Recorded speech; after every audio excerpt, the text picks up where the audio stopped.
Good evening. I will be reading from the Prodigy by Amy Wallace, and we will begin with chapter 1. This is one of my favorite stories as far as a biography written about somebody in the same field of studies. So we will begin with The Little Father, and I will be reading at sight, and so there will be no editing. We're just going to run all the way through, and here we begin.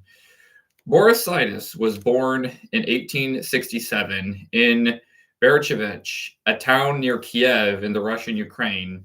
His lineage could be traced back 800 years, and it was the family legend that each generation produced one brilliant man, Boris Sidis. His kin said was that man. Boris was one of 5 children born to Moses and Mary Sidis. Moses was a well-off merchant and an intellectual who had read Darwin and Huxley. The boy showed intellectual promise early. At 8, he knew several languages, was well-read in history, and composed poetry that was put to music by the townspeople of Berdichev. Boris's early years were pleasant, or as pleasant as life could be for any Jew growing up in the terrible climate of anti-Semitism that pervaded the Ukraine of the 1800s. At the time of Boris's birth, Russia was under the severe autocratic rule of Tsar Nicholas II. The Ukraine, a portion of southwestern Russia, with a population of nearly 20 million, was part of the Jewish Pale of Settlement, established by Catherine the Great in 1791. Nearly 2 million Jews inhabited this area, and few were allowed to move, quote, beyond the Pale, end quote.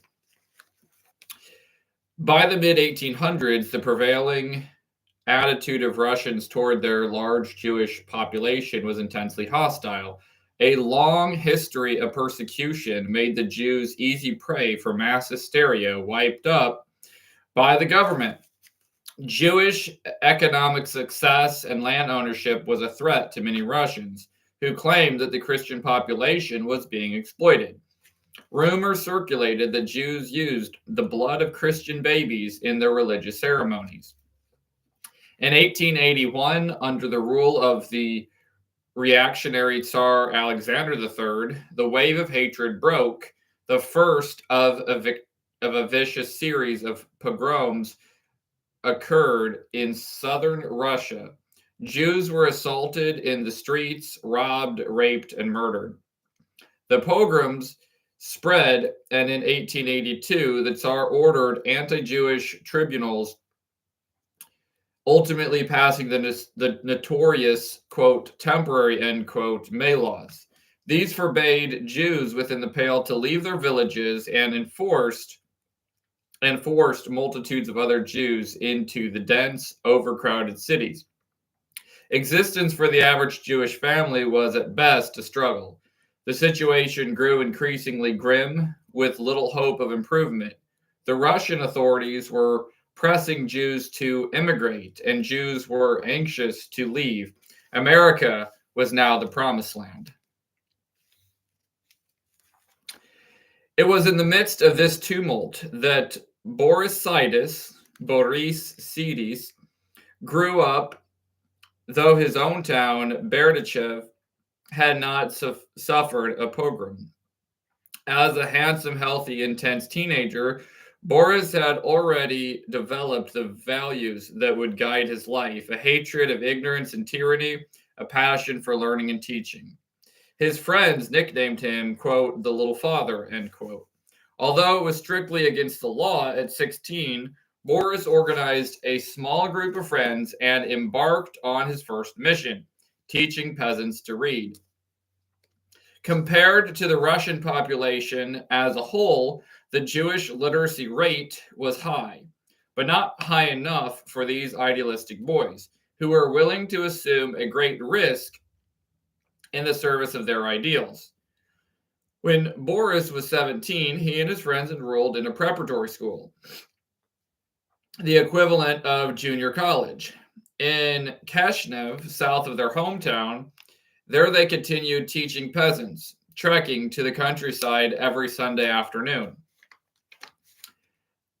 After only 3 weeks in school, their rooms were raided by Tsarist police.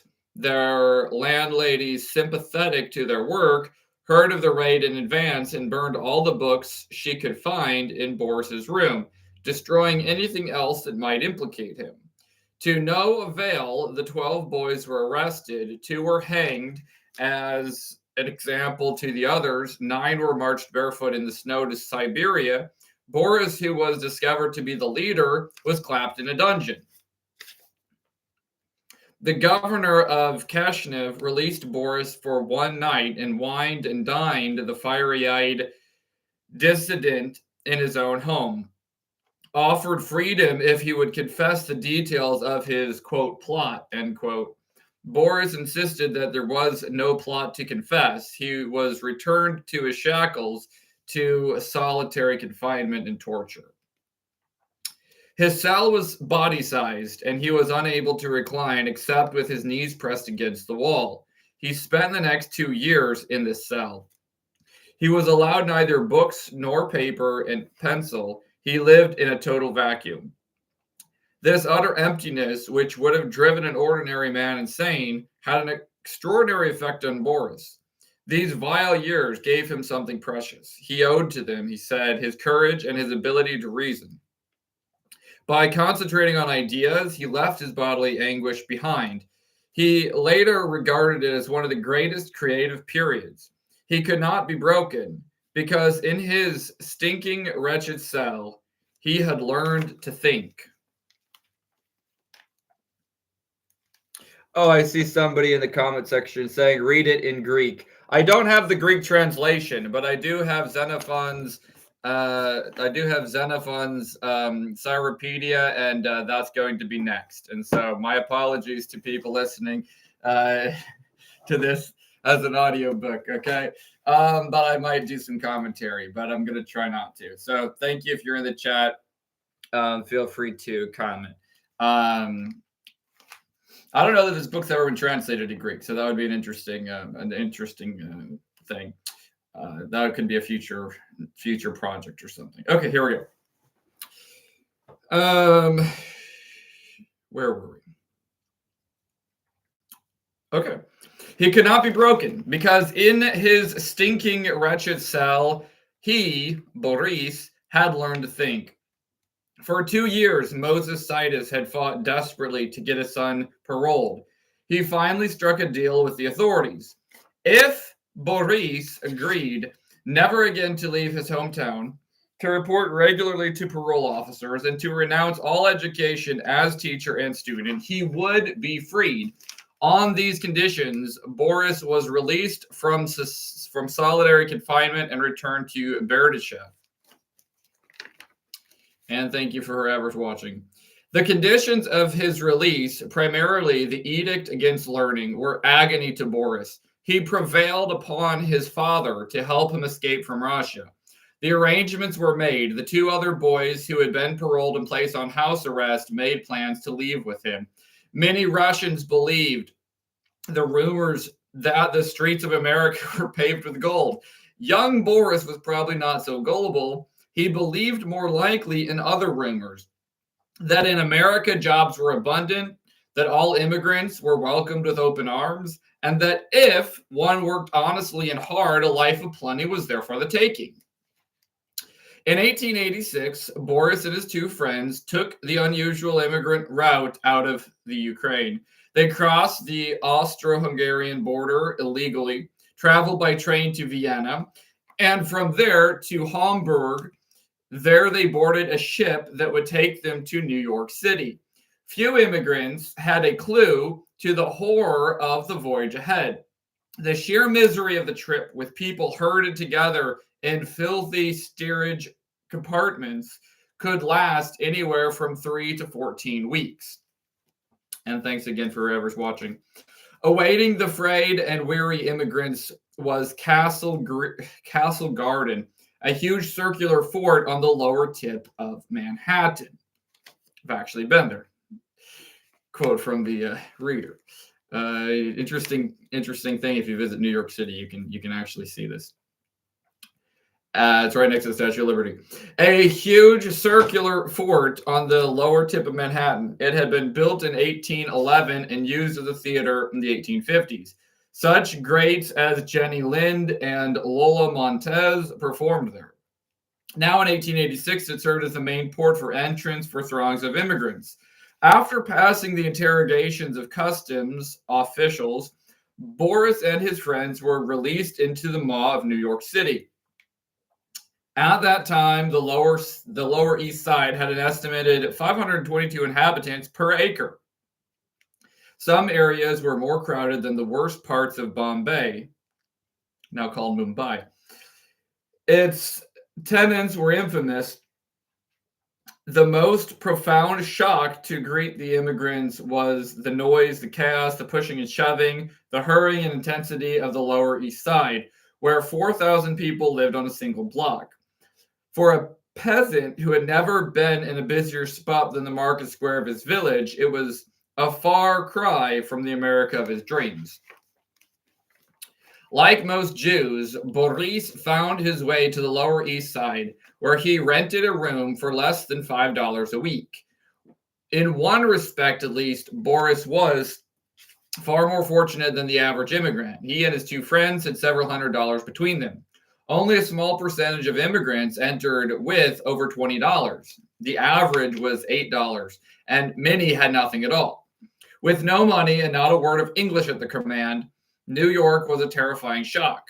The harshness of life on the Lower East Side was combined for most immigrants with the feeling of profound dismay that life in the land of the free was, in many ways, as difficult as it was in Russia. Boris, at least, was able to get his bearings, free of the necessity to find work immediately. His first job was with the Singer Sewing Machine Company at $5 a week. The average working day in the sweatshop or factory was 13 hours. For many, it was more. Conditions were grim. Boris Sidis was poor at manual labor, and he kept his factory job for only a week.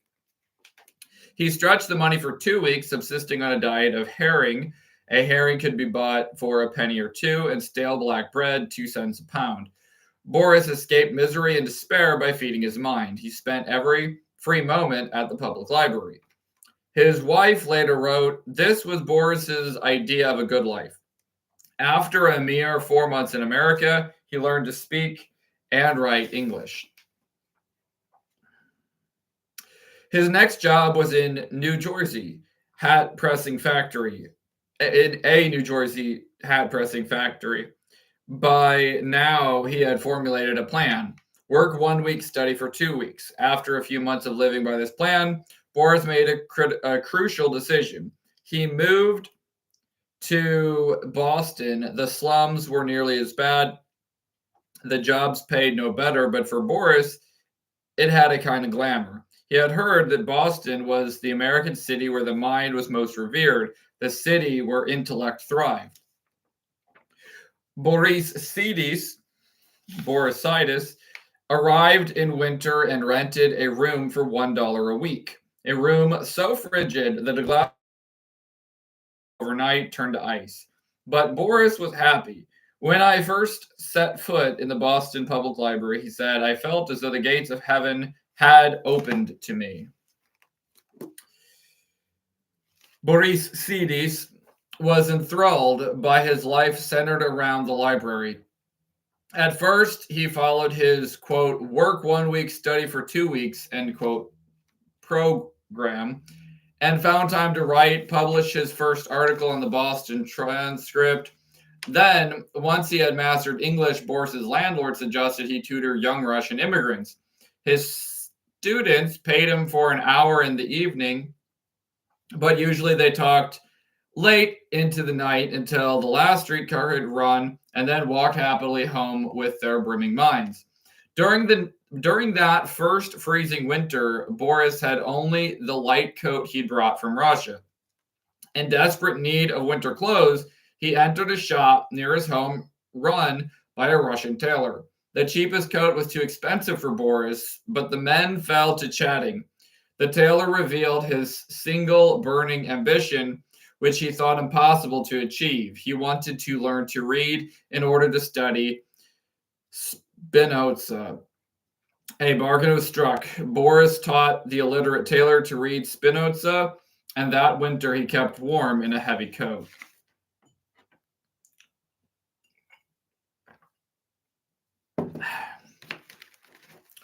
All right, moving on to Sarah, his wife.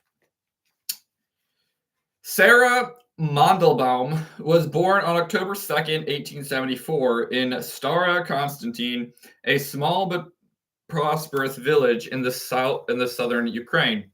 Her mother, Fanny Rich, had been the village.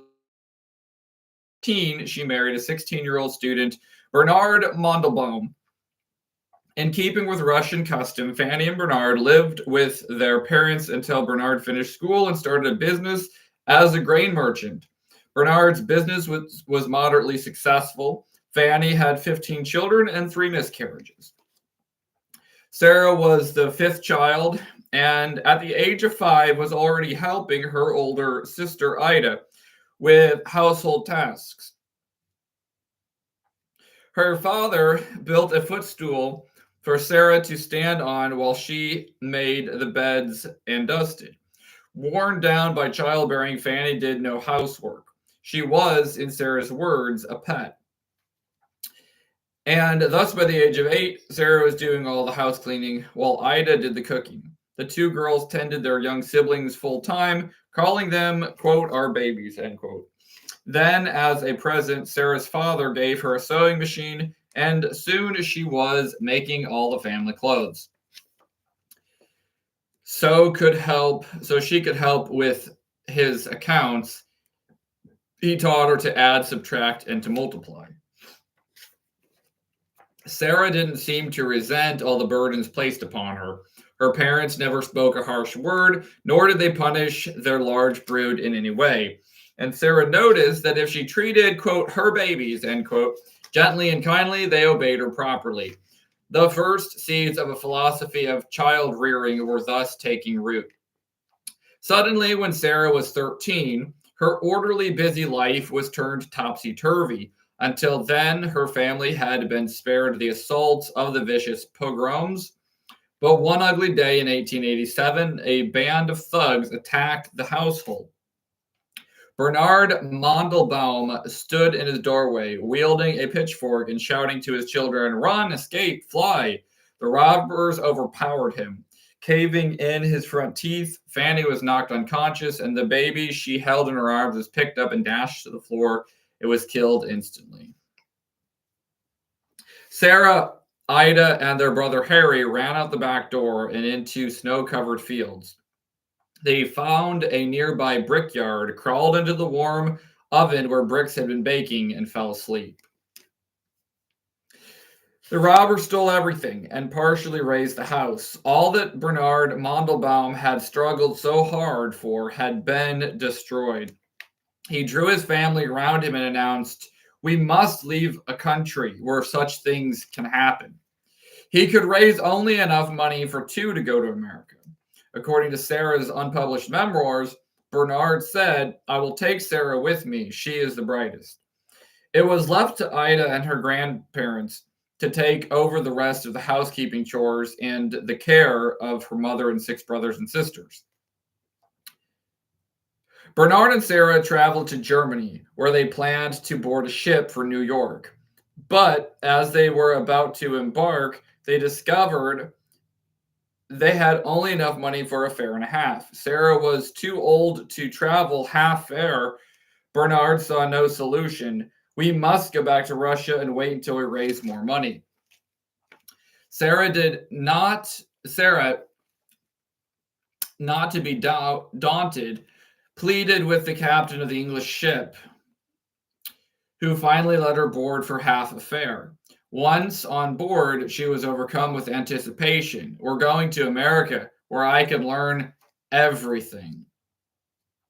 Had she remained in Russia, she reflected, her fate would have been to marry the jeweler's son who had courted her, and by the time she was 20, there would have been nothing for me for the rest of my life except endless grind of chores, childbearing, housework, living in ignorance, and eventually a premature death. This was the lot of all Russian women. Certainly, she would escape her mother's lot in life. It was on the boat that she made her momentous decision.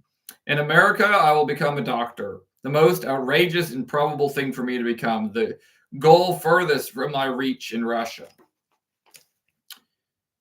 When the boat landed in Castle Garden, Bernard had 50 cents in his pocket and 2 tickets for the Fall River line to Boston. But to disembark, he would have to show sufficient money to prove that he and his daughter would not be destitute. Bernard borrowed the money from other immigrants on the vessel, returning it after he and Sarah had safely passed customs. Armed with a letter of introduction to a friend of a friend, they took the overnight steamship to Boston. Their host took the weary travelers in, put them up for 3 weeks, and would not accept payment. This same benefactress bought Sarah a corset, made her throw away her peasant scarf, and replaced it with a hat. After this immigrant rite of passage was completed, Sarah got her first job, sewing buttons on jackets 12 hours a day for $3 a week. Working conditions in the sweatshops of Boston's North and West Ends were somewhat less severe than in New York. Nonetheless, Sarah was crammed into a small, filthy room without sunlight or fresh air with 10 other laborers. Sarah recalled her first year in America as the worst year of her life. Her father got a job as a garment presser. Eventually, their combined salaries grew to $15 a week, saving every penny they were able to bring Ida over in a year. The next year, they struggled to bring the rest of the Mandelbaums to America. Sarah next got a job with the Singer Sewing Machine Company.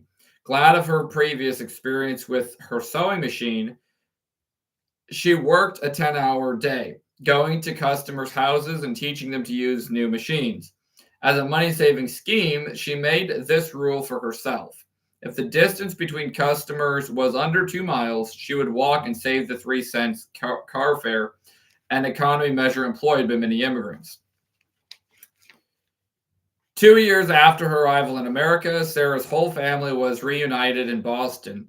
Bernard opened a homemade candy and ice cream store, and everyone in the family, except of course Fanny, worked. Sarah now had a job as a seamstress and an expensive dress shop. Sarah and Ida still did all the cooking and cleaning, but even with all this activity, their thirst for knowledge was unassuaged. For a small fee, they persuaded 2 Russian immigrant college students to tutor them in reading and math. Both tutors fell in love with Sarah. She did not reciprocate the boys' feelings and dissolved the class. She was suspicious of marriage and had had enough of raising children and cleaning house. In 1891, when she was 17, she heard of a young man reputed to be a genius who made his living teaching English at $1 for 3 lessons. I cannot afford 3 lessons a week, thought Sarah, but perhaps he will give me 2 for 65 cents. And so Sarah began to study with Boris. She was awestruck by him. He seemed to her infinitely wise, learned, and kind.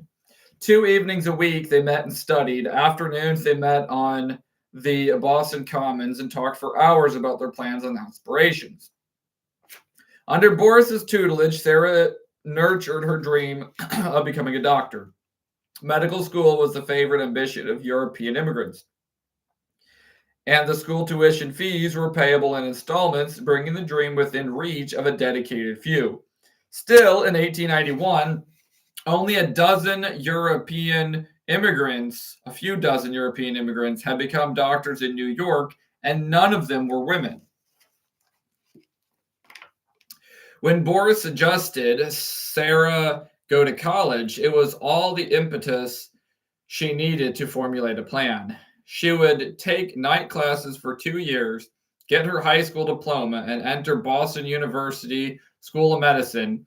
But when the perky, pigtailed 17-year-old approached the admissions director of a Boston high school, she was met with an unexpected and stern rebuff. She was told, "You're being absurd. You have never been to primary school or high school, and you expect to graduate in 2 years? It is ridiculous, and we cannot admit you.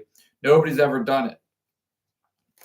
Cowed, Sarah told Boris of her humiliation. Boris replied, "Maybe it is better this way.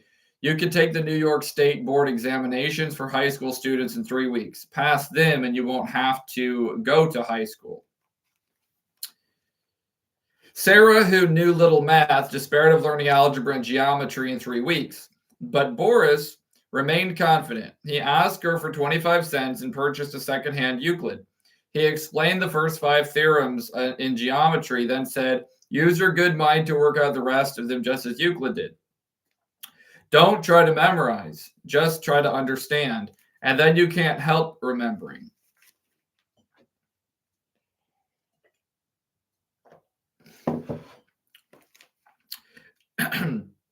She propped Euclid up above the sink and studied while she washed the dishes. Sarah was severely ridiculed by her family, with the expectations of her sister Ida. They told her that if she took the exam, she would look foolish and embarrass them. "Nobody," they said, "does such things. Who do you think you are?" Sarah bore the insults, secure in the knowledge that Boris was her ally. She quit her job at Singer and went to New York on the same Fall River line that had originally brought her to Boston. For $1, a friend let her sleep on the cot in a room during a week of the tests. When Sarah returned home, she was ridiculed further, but soon she received her test results and she had passed with honors. Now more confident, she began to study Latin and physics for her Boston University School of Medicine exams. Meanwhile, Sarah urged Boris to attend Harvard University.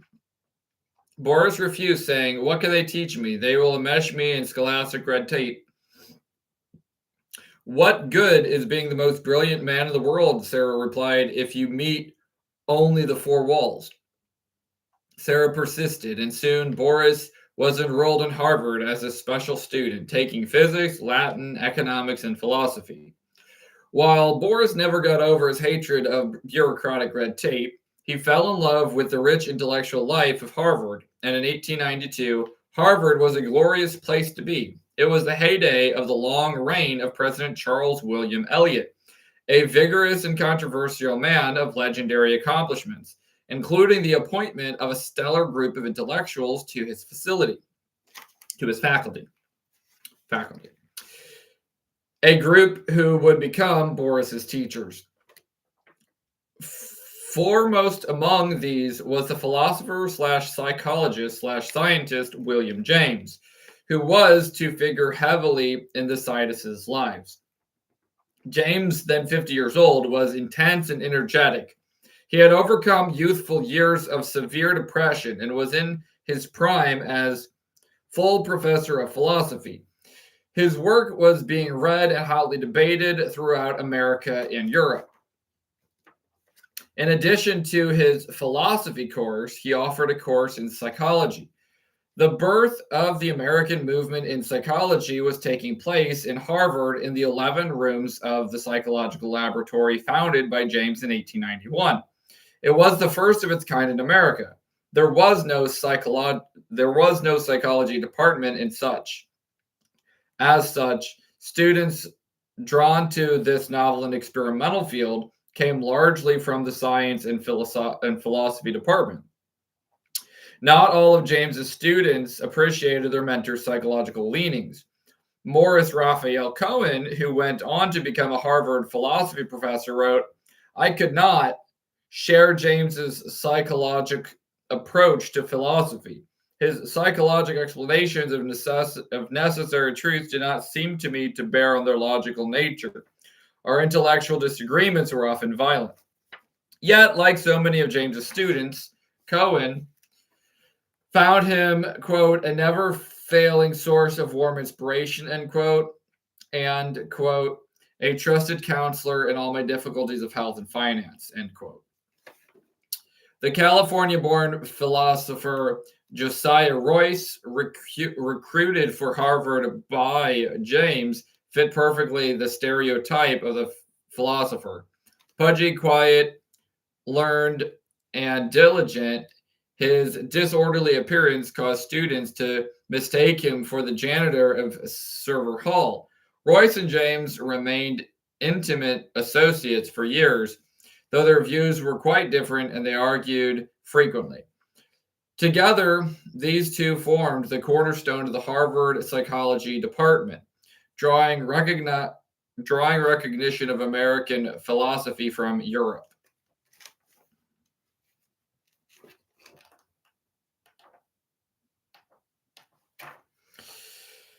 While Boris took his first courses at Harvard, Sarah worked as a waitress in a resort hotel in the White Mountains. To her surprise, Boris appeared one day on her doorstep. He confessed that he had fallen in love with her at first sight and had always suffered taking her money. But, he said, I thought that if I did not take it, you wouldn't come back, and I would never see you again. Please come home. I can't sleep. I can't go home without you. Sarah returned to Boston with Boris, and they decided to marry, but not immediately. Sarah's family disapproved of Boris, a poor student with no money and no interest of making any. And when it came to money, Boris was adamant. He told his bride to be making money and living the life I want to live don't go together. No man can read and study and think and write deeply and honestly and think about making money. I promise you this, we won't have any. Don't you ever worry about it, Sarah insisted. I can live on very little. I can make you silk shirts. I can make you silk shirts out of cheap remnants. I can take care of myself. A lack of money will never bother us. According to Sarah, her irate mother secretly approached Boris saying, look, why don't you just leave Sarah alone? Why do you bother her? What can you offer her? A penniless student like yourself? Leave her alone. For there are young men who want her in marriage, who can bring her a nice, easy life without visible rancor. Boris replied, let's let Sarah decide that. To Sarah, he said only, your mother does what she thinks is best for you. Sarah entered Boston University School of Medicine in 1892, a skinny girl in pigtails. Her friends nicknamed her, quote, the toothpick, end quote. She barely looked 18. Her parents had to go to the school and swear she was of age. Her first semester's tuition was $40, which she had to borrow from a rabbi friend of Boris's. He couldn't raise the money for the second semester, so she went to the dean and requested a leave of absence until she had earned the necessary funds. The dean had heard of her industry and gave her a scholarship on the spot. She never paid tuition again. But even without that expense, it still cost Sarah no small effort to support herself. She worked as a waitress in the school cafeteria in trade for her lunches and as a nurse 2 nights a week. Her nursing shift was 12 hours straight, and after staying up all night, she still managed to drag herself to class the next day. In addition to her work and study, she cleaned her parents' house every Sunday. Never timid, Sarah pluckily approached Boris's philosophy professor, the revered Josiah Royce. She asked him to use his influence to get Boris to enroll in Harvard for a degree. Though Boris was enjoying life as a special student and had received superb grades, he was reluctant to enter school officially, as Sarah put it. Attaching degrees to learning annoyed him. But in the end, he did enroll, and that pivotal year he studied psychology, ethics, and philosophy with a pantheon of stimulating minds.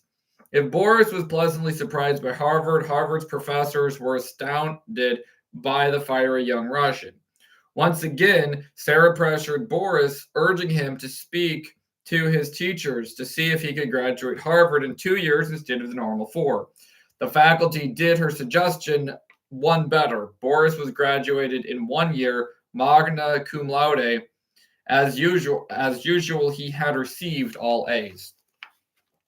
That Christmas vacation, Boris and Sarah slipped off quietly to Providence, Rhode Island, where they were married by a judge. After a week's honeymoon in Providence, they returned to Boston and to their life of learning. The following year, Boris received a fellowship through the J.P. Morgan Fund. He was given $700, and this, combined with his teaching and Sarah's earnings, was just enough to support the young couple. They rented 2 cheap attic rooms. They bought day-old bread and drank black coffee, joked about whether they would ever be able to afford cream. And every Sunday afternoon, the impoverished young couple entertained. They hosted scores of students and revered teachers who came to discuss philosophy and psychology. The most renowned of them all, William James, frequently climbed the many stairs to their attic. "Pray tell me," James would gently ask Sarah, "how can 2 people who are so poor be so happy?"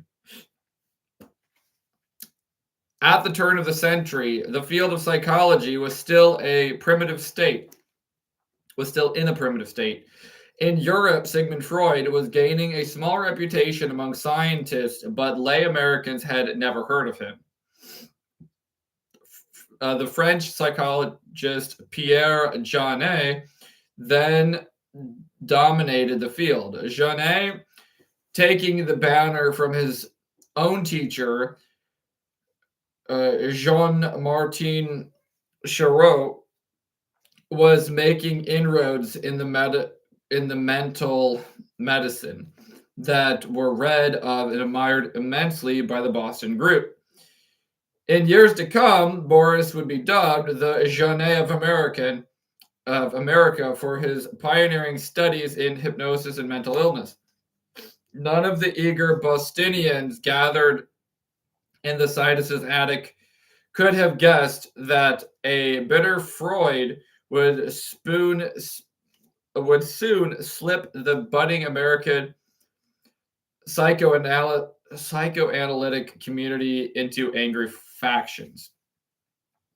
Those Sunday afternoons in the Sidis' attic were more than stimulating to the participants. They were to lay the cornerstones of American psychology. The guests experimented on each other with cards, numbers, squares, and patterns to study the effects of suggestion. And they hypnotized each other. One afternoon, James and Boris hypnotized one of the students, and James gave the boy this command: "Behave as Mr. Sidis does." Immediately, the hypnotized student jumped up, went to the tiny closet that was Sarah's kitchen, lit the kerosene stove, and put the kettle on. "You'll have tea, won't you? Everyone wants tea, don't they?" he asked. The guests roared with laughter. The boy was Boris to perfection.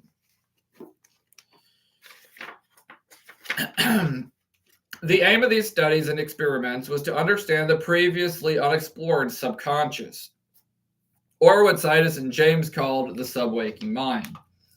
Under what conditions is the mind most suggestible? Could long-lost memories be recovered? Did suggestions given to a patient in a hypnotic trance last? And could this hypnotic state, which Sidis called the hypnoidal state, be used in healing mental and physical ills? And thank you again for whoever's watching. We got 3 pages left. Boris had gained sufficient reputation at this point for a representative of the Tsar who was visiting Boston and being entertained by James to offer the expatriate full permission to return to Russia with a college position, laboratories, and research facilities placed at his disposal. Boris refused angrily, preferring to be poor and free in America over returning to Russia under even the best of conditions. He had lost the overcoat made by the tailor who loved Spinoza, and James and Harvard's philosophy professor Herbert Palmer were disturbed to see their prized student coming to class without a proper coat in the freezing Boston winter. James told Boris, "Look, you know I have a little money of my own, and I don't spend all they pay me at Harvard. So that I have a small fund to help students. Let me loan you $200 and you can repay me without interest when you begin to make money. Get yourself an overcoat." Boris replied hotly, "I don't need any money, and there are students here who do. Also, there are other students who want to come to Harvard who don't because they can't pay the tuition. Loan your money to them. They need it. I don't." James reported his lack of success to Palmer. Palmer, a master of discreet benevolence, who had helped countless poor students through Harvard, replied, "Hi, you tried to loan him too much. I'll make it a smaller amount and he'll take it." To Palmer's dismay, Boris refused his money too. Palmer told Sarah later he had never met a man so proudly independent and so little concerned by the lack of material things that most people consider necessities. In the years 1896 and 1897, the years 1896 and 1897 were important years for the Sidises. Boris taught Aristotelian logic for Royce at Harvard and published his second article, A Study of the Mob, in the Atlantic Monthly. His third, The Study of Mental Epidemics, was published in Century Magazine, for which Boris was paid $100, a good deal of money at the time. As if this were not enough for a man who only a few years before had arrived as a political exile, something still more exciting occurred. Sarah recalled the incident 50 years later. And now thank you for the two who are watching. We've got 2 pages left of this chapter. Boris came up the stairs into the apartment. He seemed all excited. "James called me into his office today," he said. "I knew that Boris and James were great friends and saw each other constantly, so this bit of news didn't impress me very much." "Well, go on," I said. "What did they say?" "He wants me to see Teddy Roosevelt." I walked into James's office. He made me sit down. He said he and Palmer and Royce had a long talk about me. First, James asked me what the plans were after I got my degree. I told him that I applied for several teaching positions in the West and in the South. He said, "You don't want to teach. You'll get in a rut. Look at me. I'm in a rut. I have too little time to study. I'm not contributing anything to the world. We can't have this happen to you. I'm going to give you a letter to Teddy Roosevelt. He'll only be in New York for a short time before he goes to the White House." Roosevelt was then the governor of New York, and neither Boris nor Sarah knew what to expect of the meeting or what possibilities were. Nevertheless, Boris soon left for Albany and, presenting a letter from James, requested a 15-minute interview with the governor. The men talked for 2 hours, and Roosevelt, delighted with Boris, urged him to stay on in New York, where Roosevelt, would find a position for him. Despite Boris's protests that he had work to attend to in Boston, Roosevelt persuaded him to remain. The New York State Legislature had just formed a novel department, a pathological institution that was intended as an annex to the state hospital system, providing instruction to brain pathology and other subjects for the medical officers of the state hospitals. The institute experimented with patients from state hospitals for the insane and later on treated private patients. An innovative, brilliant physician, Dr. Ira von Jeson, was appointed director. He selected Boris as one of his staff of specialists, and in 1896 work at the Institute began in earnest. An appropriation of $50,000 was made by the state, and a laboratory was set up on the top floor of New York's new Metropolitan Building. A far cry from the New York of slums and sweatshops Boris had known only a few years before. Boris's appointment was greeted with some dismay by New York professionals, who thought that at 29 he was too young. Furthermore, he had neither an MD nor a PhD. Boris had received his BA when he was 23, a year after, and his MA as he was 24, scoffing at both. He regarded them as meaningless, these pieces of paper so universally coveted and struggled for. To Boris Sidis, the proper symbols of man's accomplishments. And thanks again for the 3 people watching. We only got less than a page left of chapter 1. Then, while Boris was in New York, Harvard requested that he submit a thesis for his PhD. His professors suggested the psychology of suggestion, the brainchild over which he had been slaving. He refused vehemently. No school, not even Harvard, was going to take credit for his work. When they realized he was refusing to submit this or any other thesis, the university officials relented, asking him to come to Boston for an oral examination. Boris again declined. Red tape, he rants. Letters, what do they mean? Again, Sarah appealed to Professor Royce. I'll meet with the faculty to discuss it, Royce replied. Harvard mailed Boris his PhD in June, waiving all ordinary formalities. James told Sarah, they wouldn't do this much for me. If they call me a genius, what superlative have they saved for this husband of yours? Meanwhile, Sarah, too, had taken a degree. She was one of a handful of women to graduate from medical school before the turn of the century. As soon as she had graduated, she joined Boris in New York. Though they missed their circle of friends in Boston, Boris kept in touch with James, and besides, his work at the institution was absorbing. He was perfecting his hypnosis for hysterical patients, putting the finishing touches on his first book and evolving new theories of treatment, and Sarah was pregnant. Certainly, it seemed Boris was destined to be famous, to have a name that would make headlines. But it was their baby boy, born on April Fool's Day, 1898, who would eclipse his father, both in fame and notoriety. Okay, that is the end of chapter 1. Thank you for my few people who are watching me live.